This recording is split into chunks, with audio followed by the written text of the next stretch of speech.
So thinking about the C-suite, what are they grappling with at that level when it comes to e-commerce and social marketing? What are the big things that keep them up at night?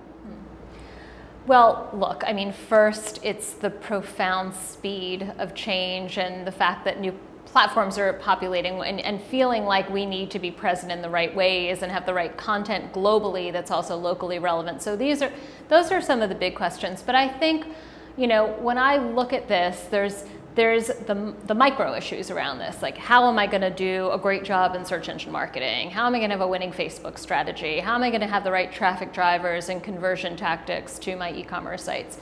But the interesting thing is you also have to have the right experienced marketers and business leaders now to understand how to have the talent who can provide that depth of leadership and expertise, channel by channel, platform by platform, along with those who can figure out how to string this all together in a meaningful way, because the consumer is so empowered that we have all these touch points. I mean, remember, it wasn't too long ago, we always talked about the funnel, which seems so antiquated now, the idea that a consumer's path was just this completely linear journey, and of course it's nothing like that. So I think that's truly the complexity. And what has really magnified that is mobile, and the fact that effectively digital is always with her. So even these distinctions of is she online or offline, I mean, a digital native doesn't even think that way. She's just always connected.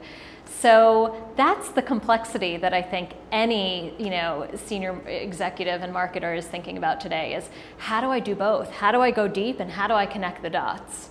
And how do I stay agile enough to realize that how I connect the dots today might be completely different than how I need to connect the dots tomorrow? And how can you feel you can move forward without being paralyzed by the knowledge that it is sort of in this continued state of flux?